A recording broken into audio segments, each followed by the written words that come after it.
Buongiorno Pagalovers, bienvenidos a No ves esta peli, el canal de los cinéfagos. En los últimos años hay un término que se ha puesto de moda para referirse al cine de terror, sobre todo al cine de terror más actual, que es el terror elevado. Sin embargo, a mí personalmente este término me causa cierto rechazo y ciertos problemas, así que hoy, aprovechando que seguimos en el mes de Halloween, inauguraremos sección y hablaremos de mis problemas con el terror elevado.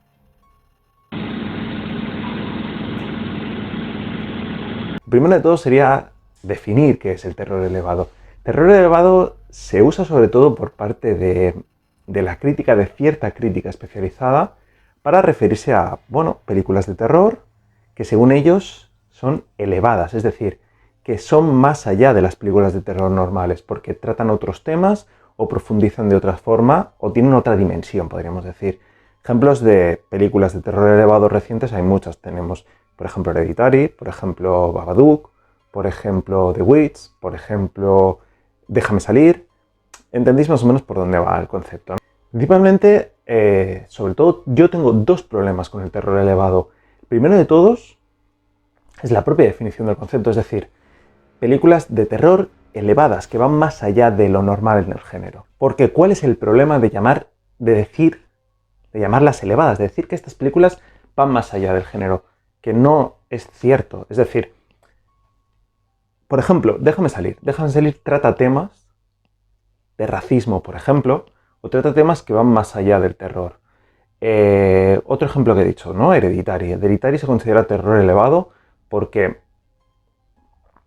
la fotografía es muy bonita, está hecha con un cuidado especial. O otro ejemplo que he puesto, Babadook. Babadook se considera terror elevado porque no es un monstruo simplemente, sino que encierra, ¿no? Es una metáfora sobre...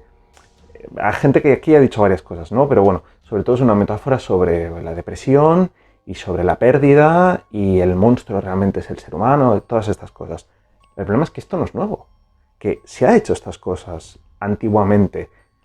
Es decir, la gente que habla de terror elevado tiene la concepción de que el terror, sin más, es, por ejemplo, un slasher, es, por ejemplo, ahora no se me ocurre ninguna, La Matanza de Texas, es películas de estas que no las consideran elevadas.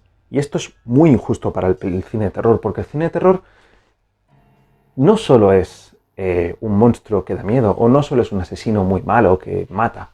No, siempre se ha profundizado con estos temas.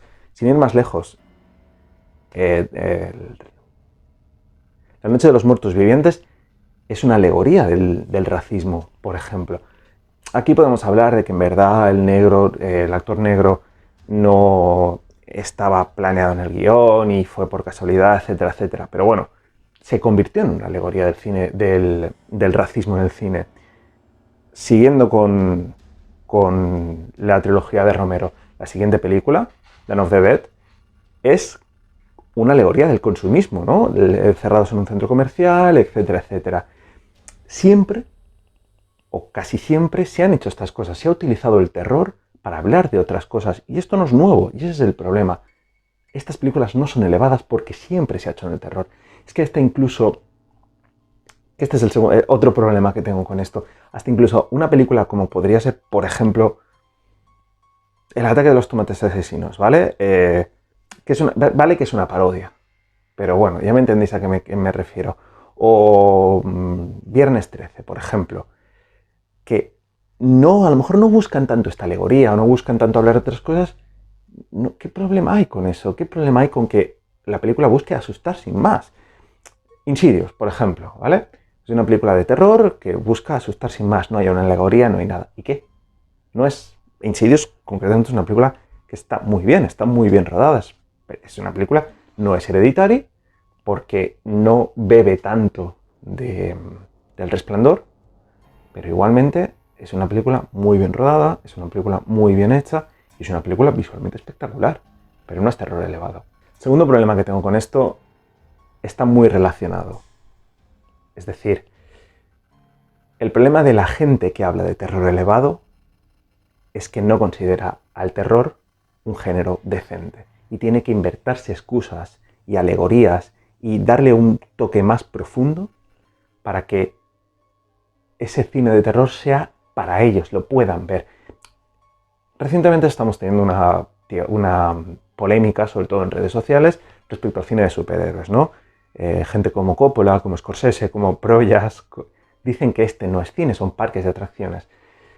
Hay mucho cinéfilo de 3 al cuarto en Twitter diciendo que tienen razón y sacando textos antiguos para reafirmarse esto. Recientemente, por ejemplo, no diré su nombre, pero es un youtuber relativamente conocido, sacaba una crítica de los 80, 90, no recuerdo exactamente, de los 90 por el tipo de películas que habla, diciendo que esto ya se dijo, y concretamente la crítica dice que no son cine de terror y se ve claramente que se refiere a Westworld, a Jurassic Park y a Twister. Dicen que no es cine, que no son películas, que es otra cosa, porque los blockbusters son otra cosa. Pues esto es lo mismo. Hay gente que considera que el terror no es género, no es cine, no es cine con mayúsculas, no es Godard, no es Truffaut, no es esta gente, no es Y eso tenemos que acabar con eso, tenemos que acabar con este clasismo de una vez. El cine no busca una intención artística por encima de todo. El cine busca vender y busca entretener y ya está. Vale, sí, hay directores que tienen intenciones artísticas, desde luego, pero ¿te crees que esta gente no quiere comer? ¿Os creéis que esta gente no busca eso? ¿Quieren contar una historia? Sí, desde luego, todo el mundo quiere contar su historia, por eso haces cine. Y hay gente que busca que esa historia te remueva la conciencia, como puede ser Ken Loach, o hay gente que busca que esa historia te dé miedo, como puede ser, pues, One o puede ser cualquier otro. Pongamos el ejemplo, ¿no? Dario Argento. Suspiria se consideraría terror elevado, por ejemplo, porque indiscutiblemente, estéticamente, no es lo que la gente suele considerar cine de terror. Es una película que va más allá. Pero tú vas a la raíz de Suspiria y no es una superproducción, no es una intención artística de la hostia. Simplemente quería contar una historia, concretamente la historia de las 3 brujas, que le había contado su mujer en aquel entonces. Bueno, de Suspiria ya he hablado otras veces, o sea, ya sabéis más o menos por dónde voy.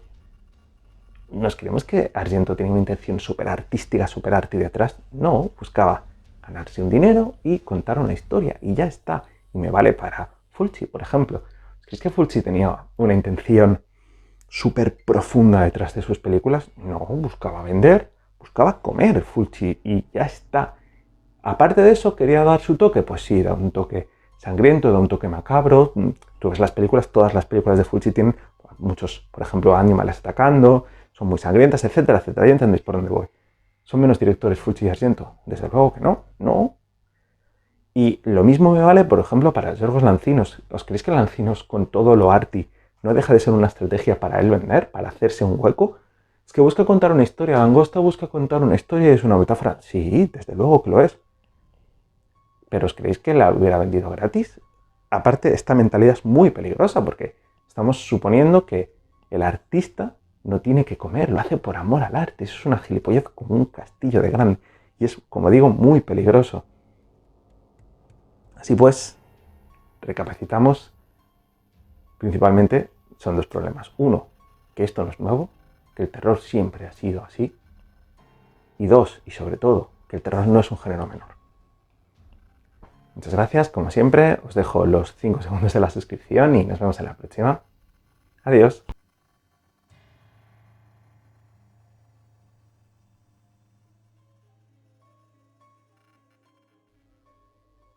Seguimos con las recomendaciones, volviendo hoy que ha salido sobre esto.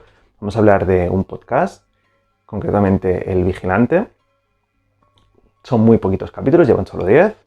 Concretamente os aconsejo, ir navegando, pero os aconsejo el último, Italia Violenta, que está muy bien. Habla de muchas películas italianas, como las que tenéis aquí, ¿no? Giallos, Fantaterror, etc. Y sobre todo desde un punto bastante curioso, bastante especial, porque saca muchas películas que no son las típicas, no son las especiales. Si os gusta el género, os aconsejo, ya sabéis, El Vigilante Podcast.